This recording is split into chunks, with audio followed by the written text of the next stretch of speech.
सारी बंद की सत्ता। तो आज राजगढ़ में परमपिता परमात्मा के मूल ज्ञान का प्रचार होने जा रहा है। बहुत बड़े भाग हैं उन जीवों के जो अपने पूरे जीवन काल में एक बार भी इस मूल ज्ञान को सुन पाते हैं, और उससे भी बड़े भाग होते हैं उन जीवों के जो इस मूल ज्ञान को थोड़ा सा भी समझ पाते हैं। क्योंकि सुनना आसान है, आए बैठे घंटा 2 घंटा सुनते चले गए, लेकिन इस ज्ञान को समझना, इसकी गहराई में उतरना, इसका चिंतन मनन करना, ये कोई आम बात नहीं है कि कोई भी इस ज्ञान को समझ लेगा, ऐसा नहीं। जिस पर मालिक की कृपा हो, बंदी छोड़ की दया हो, केवल वही इस ज्ञान को समझ पाता है, अन्यथा कोई नहीं। तो आज इसी मूल ज्ञान को समझने की कोशिश करेंगे, और मैं अरदास करूंगा मालिक से कि मेरी हर बात आपकी समझ में आए, आपके विवेक शक्ति में बढ़ावा हो, मैं बस यही चाहता हूं। तो आज का सत्संग हम सत्य और असत्य पे, सत्य और असत्य के निर्णय पे करेंगे कि आखिर सत्य क्या है, असत्य क्या है, झूठ क्या है, सच क्या है। लोग कहते हैं ये धर्म झूठा है, वो धर्म झूठा है। कोई कहता है वो जात छोटी है, वो जात बड़ी है। आज इस बड़े छोटे का, झूठे सच्चे का सारा खेल खत्म करेंगे और निर्णय करेंगे कि आखिर सत्य है तो है क्या। तो आज का सत्संग शुरू करने से पहले परमात्मा के नाम पे जयकार लगाएंगे। बोलिए परम पिता परमात्मा की, सद्गुरु बंदी छोड़ कबीर साहिब की, सभी संतों की, सभी भक्तों की, आज के आनंद की, सत्संग कराने वालों की, इनके माता पिता की, गांव नगर बस्ती की, सद्गुरु मदनपति साहिब की, सद्गुरु ज्वालपति साहिब की, सद्गुरु राम सेवक साहिब की, सद्गुरु वैरागपति साहिब की, कलीनापुर धाम की। बोलिए परमपिता परमात्मा की सदा ही जय हो। साहिब बंदगी सतनाम। तो आज आपके शहर में जो मूल ज्ञान का सत्संग होने जा रहा है, ये वो सत्संग है जो बड़े बड़े ऋषि मुनियों को, जो बड़े बड़े पीर पैगंबरों को प्राप्त नहीं हो पाता। धन्य भाग है कि आपके गांव में ये सत्संग हो रहा है, आपके शहर में ये सत्संग हो रहा है। घर बैठे आपको सत्य और सत्य का विवेक प्राप्त हो रहा है। नहीं तो बड़े बड़े ऋषि मुनियों ने घर बार त्यागा, माँ बाप को छोड़ा, बच्चों को छोड़ा, राजपाट छोड़ा और निकल गए सत्य की खोज में। सोचो, महात्मा बुद्ध जैसे अपना घर बार छोड़ के निकल गए सच खोजने। आखिर सत्य है क्या? राजा तो वो पहले से बने हुए थे, कोई पैसे की कमी नहीं, कोई आमदनी की कमी नहीं, कोई राजपाट की कमी नहीं, ऐशो आराम की कमी नहीं, जन्म ही राजा के घर हो गया। लेकिन जब उनकी आंखों के सामने एक बीमार आदमी, एक बूढ़ा आदमी और एक मरा हुआ आदमी जब उनकी आंखों के सामने आया, तब उनकी हालत खराब हो गई। सोचने पे मजबूर हो गए कि जिस जीवन को मैं सोच रहा हूं कि कितना सुंदर है, कितना मनोरम है, कितना आनंददायक है, जीवन में मजे ही मजे हैं। अरे ये क्या, ये कौन है? बूढ़ा सा आदमी, ये कौन है? बीमार, खांस रहा है, हालत खराब है, ये कौन है? अर्थी निकल रही है, हालत खराब होगी देख के। दिन भर सोचते रहे, रात भर सोचते रहे कि आखिर ये है क्या, इस जीवन का सत्य है क्या? क्या ये सब मेरे साथ भी होगा? मैं भी एक दिन बीमार हो जाऊंगा, मैं भी बूढ़ा हो जाऊंगा, मैं भी मर जाऊंगा। क्योंकि राजपाट में ऐसा माहौल दिखाया जाता था उन्हें कि जैसे बस खुशियां ही खुशियां हैं इस जीवन में। तो जैसे ही गोधन सामने आया, जीवन की असलियत सामने आई, तो क्या किया? बीवी बच्चों को सोता हुआ छोड़ के चले गए, माँ बाप को सोता हुआ छोड़ के चले गए, राजपाट को ऐसे त्याग दिया और जंगल में चले गए सत्य खोजने। सत्य का कोई जंगल में पड़ा हुआ था जो वहां खोजने चले गए? सत्य खोजने का मतलब है कि ज्ञान प्राप्त करने कि आखिर सत्य है तो है क्या, ये इंसान जन्म मिला है तो मिला क्यों है, कारण क्या है? हमें कुत्ता बिल्ली बकरा नहीं बना दिया, गाय भैंस बैल नहीं बना दिया, इंसान बनाया है, कुछ तो कारण होगा। आज उसी कारण को जानना है। तो महात्मा बुद्ध बहुत से गुरुओं के पास गए, किसी ने कुछ दिया, किसी ने कुछ दिया, किसी ने कुछ दिया, लेकिन तृप्ति नहीं हुई। फिर क्या हुआ? फिर अपने आप से साधना करने लगे, खाना छोड़ दिया, बिल्कुल दुर्बल हो गए। छोटी सी नदी थी वो भी पार नहीं हो पाई, वहीं गिर गए। सुजाता नाम की एक औरत ने फिर उनको खीर खाने को दी, तब जाके उनको समझ में आया कि ना तो शरीर को बिल्कुल तपा देना है और ना ही इस शरीर को पूरे आलस में लेके आना है, मध्यम जीवन जीना है। तो ये ज्ञान तो किसी आम आदमी को भी हो सकता है, कोई बड़ी बात नहीं है कि ज्यादा परेशान भी नहीं होना चाहिए, ज्यादा सुखी भी नहीं होना चाहिए। अति इसकी भी भली नहीं है, अति उसकी भी भली नहीं है। बात यहां सत्य की थी, सत्य को खोजना था। सत्य क्या है? और उसकी जगह जीने की विधि खोज के आ गए। तो सत्य क्या है ये महात्मा बुद्ध भी नहीं जान पाए, वो भी अपनी सांसों को ही देखते रहे सारी उम्र जो बची हुई थी, उससे भी प्राप्ति नहीं हुई। तो सत्य क्या है इसको समझना है। तो गीता के अनुसार, संतों की वाणियों के अनुसार सत्य क्या है? सत्य केवल एक है और पूरे जगत के लिए एक है, हर धर्म के लिए एक है, हर जात के लिए एक है। सत्य केवल और केवल एक है, लेकिन वो है क्या ये कैसे पता लगे? तो क्या कहती है गीता?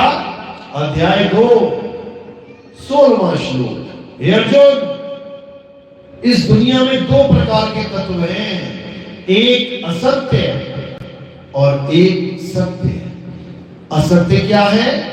जो जन्मता और मर जाता है, जो पल पल बदलता है, जो सदा एक सा नहीं रहता, वो असत्य है। असत्य यानी माया, कहते हैं झूठी माया झूठी काया।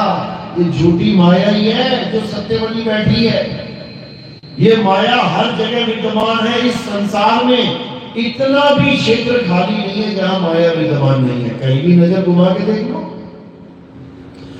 सूरज चांद सितारे धरती आकाश पाताल सब माया है। मंदिर मस्जिद गुरुद्वारे चर्च ग्रंथ मूर्तियां पूजा पाठ हवन यज्ञ सब माया है।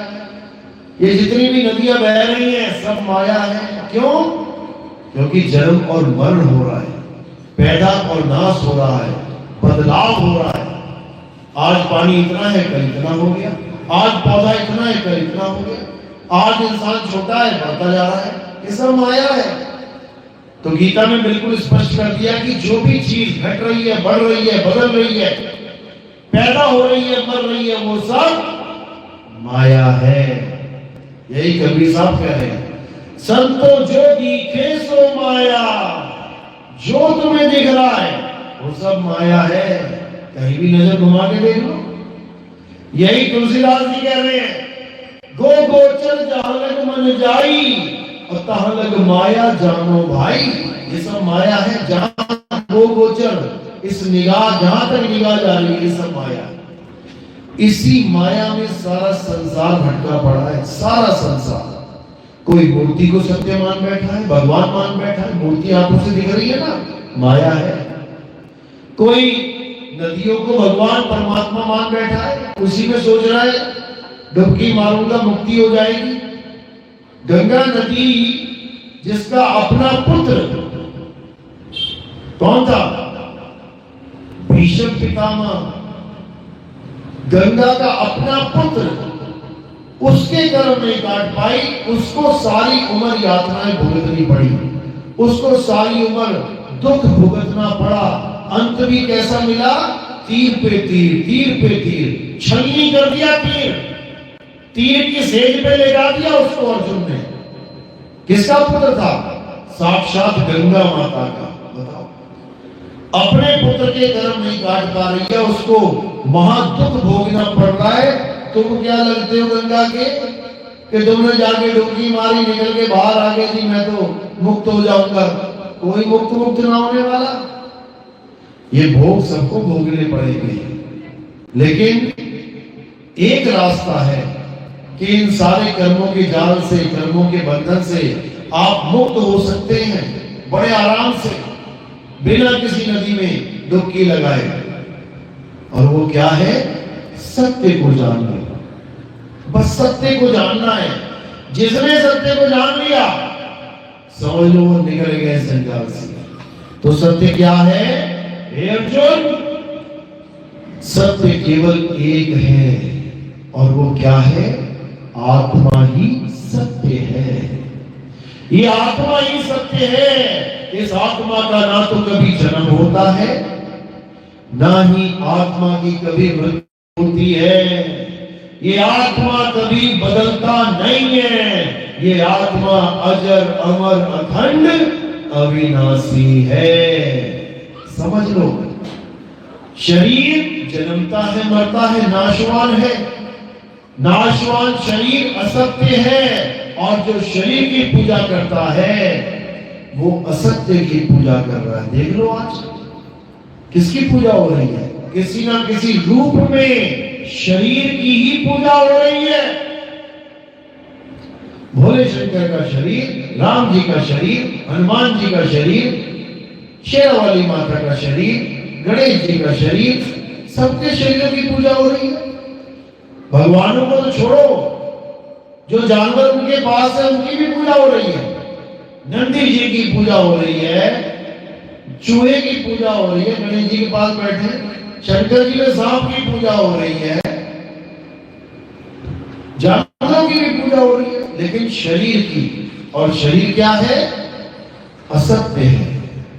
यानी शरीर की पूजा करोगे तो जीवन में असत्य ही रहेगा, सत्य नहीं आ सकता। और अगर सत्य को जान लोगे तो फिर असत्य ठहर नहीं सकता। समझ लो, वैसे भी केवल पत्थरों की पूजा हो रही है।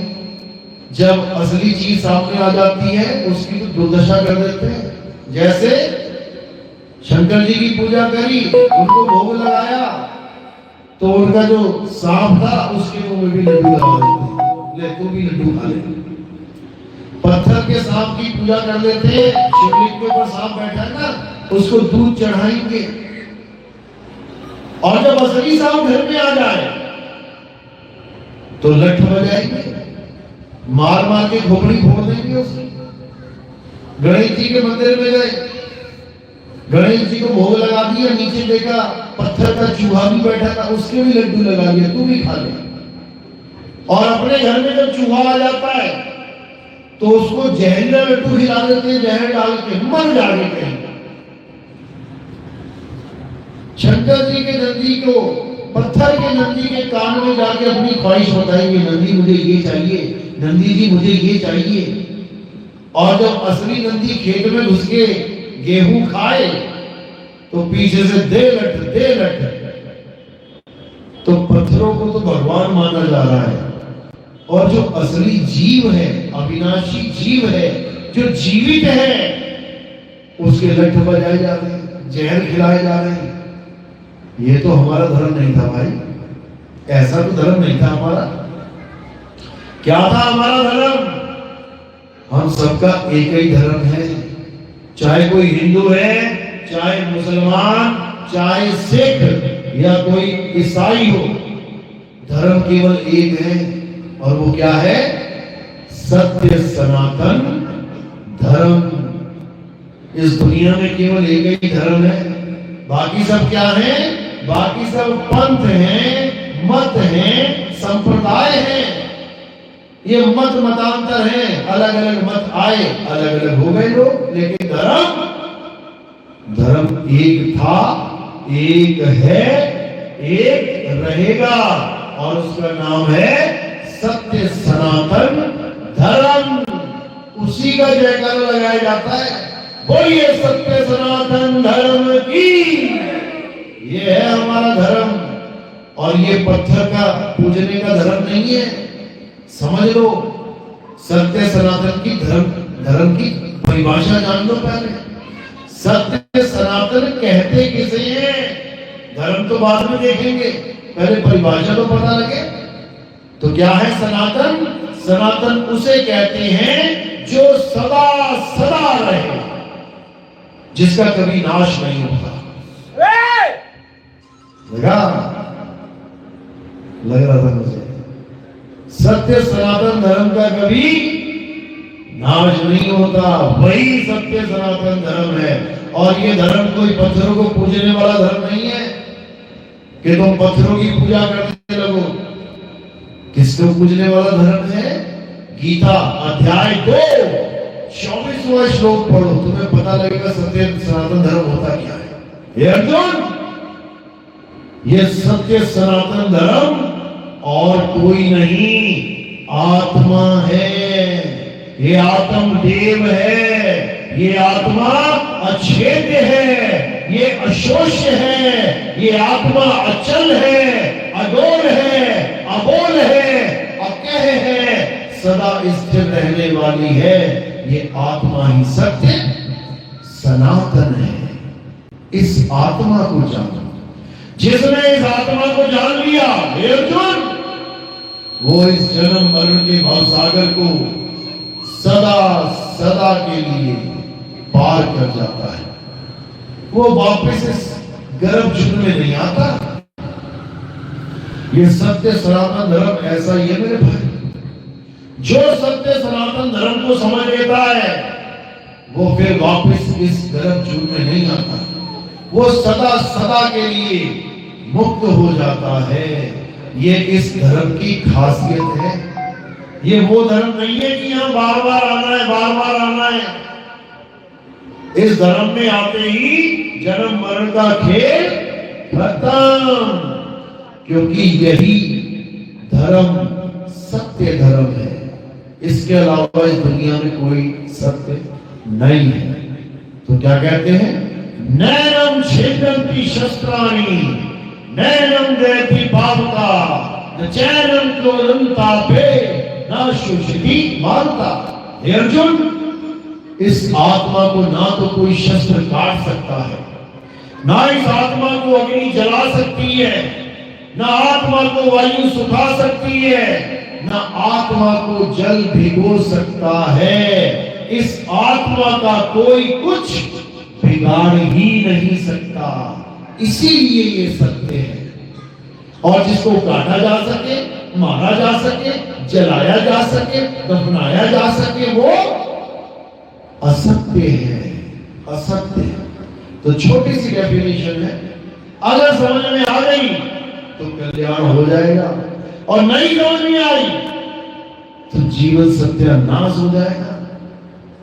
समझ लो। तो क्या करना है?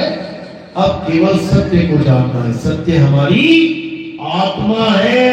कबीर साहब समझा रहे हैं, जल में नींद प्यासी मोहे देखत आवे हासी, आत्म ज्ञान बिना नर भटके, कभी काबा कभी काशी। कि इस आत्मा के ज्ञान के बिना सब नर भटक रहे हैं। कहां भटक रहे हैं? मुसलमान काबा में भटक रहा है कि मैं वहां जाके नमाज पढ़ूंगा, बंदगी करूंगा, अल्लाह को खुश करूंगा।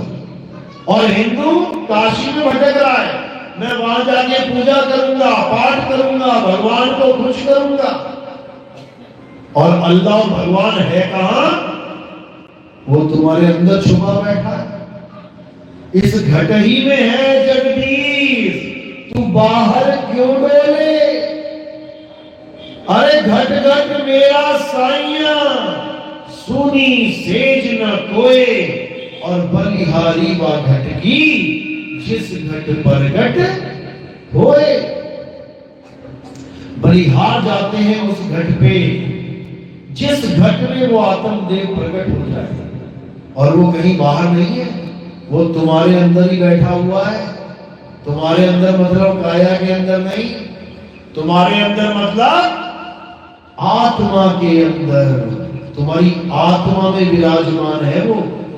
इसीलिए साहिब ने बोला आत्म में राम, राम में आत्म, चीनस गुरमुख विचारे। अगर परमात्मा को पाना चाहते हो, वो तुम्हारी आत्मा में छुपा बैठा है। कैसे छुपा है?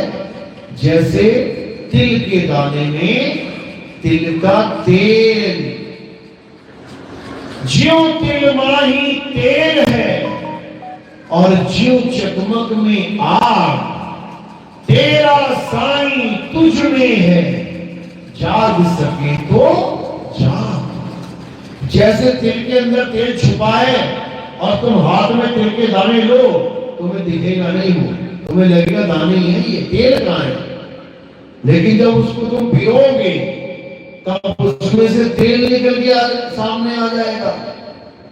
दो पत्थर हो, दो पत्थर देखने के बाद कोई नहीं कहेगा कि इसमें आग होगी, लेकिन जैसे ही टकराए आपस में, देखो चिंगारी निकल गई। छुपी हुई है, वो छुपी हुई है तुम में। इसीलिए साईं बार बार समझा रहे हैं कि जब तक तुम अपनी आत्मा को नहीं जान लोगे, तब तक तुम कितनी ही पूजा पाठ करते रहो, तुम कितने ही मंदिर मस्जिद गुरुद्वारे चर्च जाते रहो, तुम कितनी ही गंगा जमुना स्नान करते रहो, जब तक तुमने अपनी आत्मा को नहीं जान लिया, तब तक परमात्मा मिलने वाला नहीं है। साहिब कह रहे हैं जब लग ना चीनोगे आत्म, तब लग ना मिली है परमात्म। आत्म चीन है तो परमात्म चीन है, संत कहावे सोए, और यह भेद काया से न्यारा, बुझे बिल्ला कोई। किसको जानना है? उस आत्मा को जानना है, जिसकी वजह से तुम घर से चल के मंदिर तक पहुंचते हो, जिसकी वजह से तुम घर से चल के मस्जिद तक पहुंचते हो, जिसकी वजह से तुम घर से चल के चर्च गुरुद्वारे तक पहुंचते हो। किसकी वजह से? आत्मा की वजह से। जिसकी वजह से तुम सारे नाम बोलते हो, जिसकी वजह से तुम आरतियां गाते हो, जिसकी वजह से तुम जयकारे लगाते हो, किस वजह से? आत्मा की वजह से। और उसी आत्मा को तुम जानते नहीं हो। 24 घंटे वो आत्मा तुम्हारे शरीर की रक्षा करती है। समझ लो, मच्छर भी नहीं बैठने देती। जैसे मच्छर बैठा, ये हाथ अपने आप आता और ऐसे मारेगा। किसकी वजह से? आत्मा की वजह से। आत्मा की वजह से ही तुम खा पा रहे हो, तुम पी रहे हो, तुम चल रहे हो, दौड़ रहे हो। अगर आत्मा ने शरीर छोड़ दिया तो चल पाएगा क्या? वही पड़ा रह जाएगा, मिट्टी हो जाएगा। ये 5 तत्व जो आपस में मिले बैठे हैं भाई भाई की तरह, केवल आत्मा की वजह से। जैसे ही आत्मा ने शरीर छोड़ दिया, ये 5 तत्व 5 तत्वों में लीन हो जाएंगे। ये ना रहते फिर इकट्ठे, दुश्मन है ही एक दूसरे को। देखो, पानी को आग उड़ा देती है, भाप बनाते। आग को पानी बुझा देता है, आग को हवा करो खत्म कर देती है हवा। ये दुश्मन है एक दूसरे के, ये खाते हैं एक दूसरे को, खत्म करते हैं। लेकिन आत्मा की वजह से सब भाई भाई बने बैठे। पानी की कमी होती है तो बाकी 4 तत्व गिलास लगा लेते हैं मुंह में, जल्दी भी पानी। आग की कमी होती है, हीटर लगा लेते हैं, आग सेक ले भाई, आग सेक ले। ऐसे हैं ये तत्व दोस्त बने बैठे। किसकी वजह से? आत्मा की वजह से। तो इसी आत्मा को प्राप्त करना जो हमारे पास पहले से ही है। कहीं बाहर नहीं जाना पड़ेगा ढूंढने के लिए कि आत्मा कहाँ है। सबके पास आत्मा है, आत्मा सबके पास है। कोई घर तो नहीं छुड़ाया, घर पड़ी रहती है किसी की, सब लेके आए हो साथ में, हाथ लगा के चेक करो है आत्मा, देखो जरा है, कहां करोगे? तुम बैठे हो यही प्रमाण है कि आत्मा है। हंस रहे हो प्रमाण है आत्मा है। हिल रहे हो यानी आत्मा है। और आत्मा ना होती ना तो यही देरी हो जाते, राम नाम सत्य हो गया होता। तो ये प्रमाण है कि आत्मा तुम्हारे साथ 24 घंटे रहती है, क्योंकि तुम जीवित हो। ये शरीर जीवित है, इसलिए आत्मा है। और जैसे ही आत्मा इसको छोड़ देगी ये मृत हो जाएगा। पंखा चल रहा है इसका मतलब करंट है, पंखा रुका हुआ है इसका मतलब करंट नहीं है। किसी से पूछने की जरूरत नहीं है इसमें, ज्ञानी खुद जानता है। पंखा चल रहा है इसका मतलब करंट है। इसी प्रकार ये जो आत्मा है ये हम सबका भरण पोषण कर रही है। कोई लठ मारेगा तुम्हारे सिर पे, तुम किसी भी भगवान का नाम लेना, खड़े रहना सामने, राम राम राम, अल्लाह अल्लाह, वाहिगुरु वाहिगुरु, तो क्या होगा? बच जाओगे। सिर पे पड़ेगा लठ, खुल जाएगा। किसी का भी नाम लेके देख लेना, कोई नाम नहीं बचाएगा तुम्हें। कौन बचाएगा? अभी कोई लठ मारे तो कौन बचाएगा? ये हाथ एकदम सामने आएगा, देख लेना। किसी बच्चे की झापड़ मार के देखना, एकदम हाथ रहेगा गाल पे। कौन बचा रहा है? आत्मा। ये आत्मा की वजह से हाथ आगे जा रहा है बचने के लिए। तो इसी आत्मा को जानो, ये आत्मा क्या है। तो कबीर साहब क्या समझा रहे हैं कि इस आत्मा को जानने के लिए पहले तुम्हें अनात्मा को जानना पड़ेगा। अनात्मा यानी जो आत्मा नहीं है।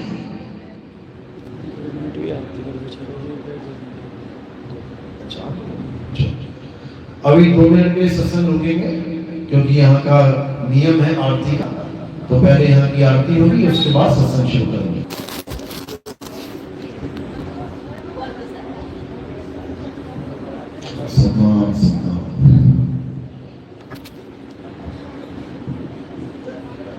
तो जो कुछ भी है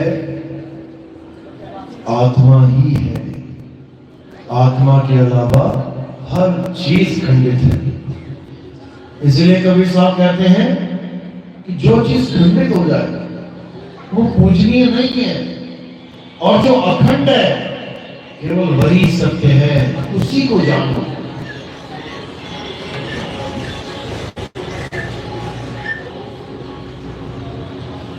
तो कह रहे अखंड साहिब का नाम और सब खंड है। खंड मेर सुमेर, खंड ब्रह्मांड है। ये पूरा संसार जो तुम्हें दिखाई दे रहा है ये भी बनाया हुआ है। जो बनेगा वो एक दिन खत्म होगा, जो बनने में आ गया वो एक दिन बिगड़ेगा, जो बन गया वो असत्य है क्योंकि खत्म भी होगा। इसलिए सत्य किसे बोला? जो ना बने और ना बिगड़े, ना जन्म ले और ना मृत्यु को प्राप्त हो। वो कौन है? आत्मा।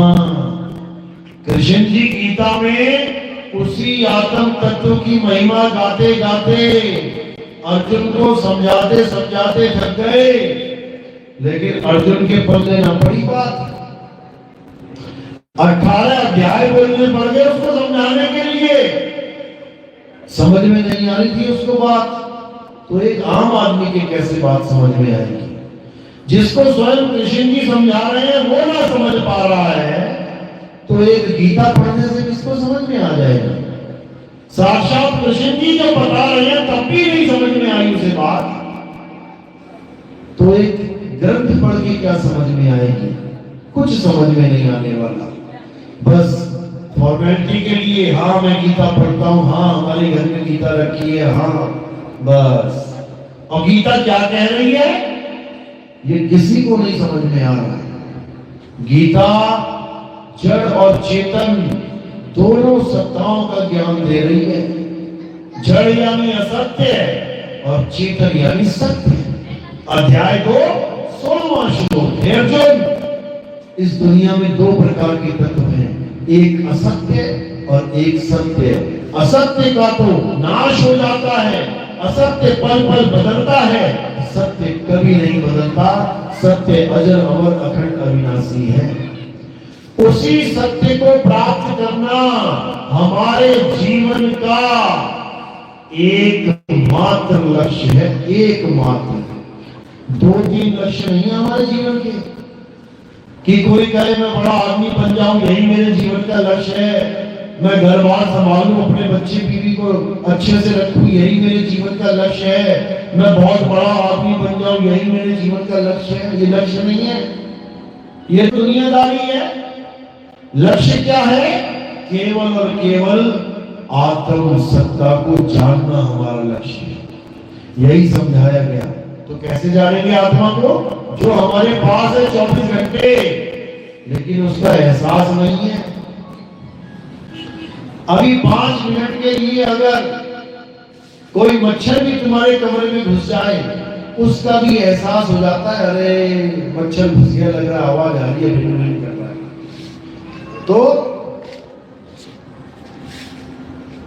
तो क्या है? मच्छर की भी आवाज तुम्हें आभासित हो जाती है कि इस कमरे में दूसरा कोई है। लेकिन आत्मा 24 घंटे तुम्हारे साथ रहती है, तुम्हें उसका आभास तक नहीं होता सारी उम्र। कि एक बार भी सोचूं कि मेरा हाथ उठ रहा है तो क्यों उठ रहा है, मैं चल रहा हूं तो कैसे चल पा रहा हूं, मैं बोल रहा हूं तो कैसे बोल रहा हूं। एक मुर्दा नहीं बोल रहा, एक मुर्दा नहीं चल रहा, एक मुर्दा नहीं खा रहा पी रहा, एक मुर्दा नहीं हंस रहा। मैं हंस भी रहा हूं, चल भी रहा हूं, खा भी रहा हूं, पी भी रहा हूं। आखिर ऐसी क्या चीज है जो मेरे पास तो है लेकिन उस मुर्दे में नहीं है? क्या है वो? आत्मा। अगर तुम जीवित हो आत्मा की वजह से, ये शरीर जीवित है आत्मा की वजह से। तुम्हें घर वाले घर में घुसने दे रहे हैं आत्मा की वजह से। तुम्हारा अपना ही मकान क्यों ना हो, अगर आत्मा ने शरीर को छोड़ दिया तो तुम्हें घर से निकाल देंगे, जला देंगे, दफना देंगे। अगर तुम रोज घर जाके अपने पलंग पे सो पा रहे हो, केवल आत्मा की वजह से। इसलिए सबसे बड़ी चीज क्या है इस संसार में? आत्मा ही है। इसीलिए कृष्ण जी बार बार आत्मा के बारे में समझा रहे हैं। कृष्ण जी बार बार समझा रहे हैं, हे अर्जुन, आत्मा को जान ले, आत्मा को पहचान ले। कैसे? अध्याय 4 34वां श्लोक। हे अर्जुन, अगर तुम आत्मा को जानना चाहते हो, अगर तुम आत्म तत्व को पहचानना चाहते हो, तो तुम किसके पास जाओ?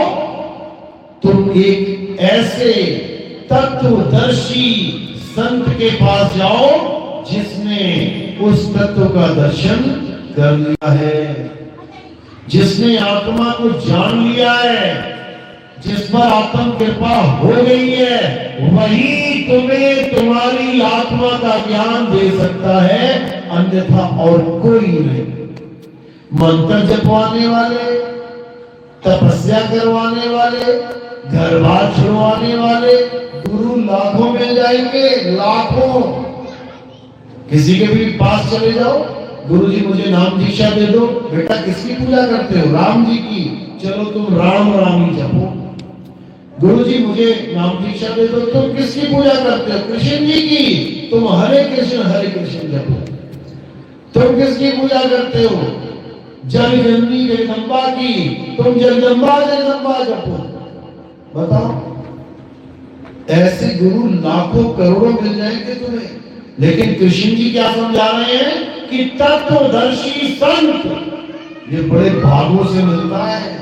जन्मों जन्मों के पुण्य उदय होते हैं, तब जाके ये शरीर मिलता है। उसके बाद परमात्मा की कृपा हो, तब जाके तत्वदर्शी संत मिलता है, अन्यथा नहीं मिलता।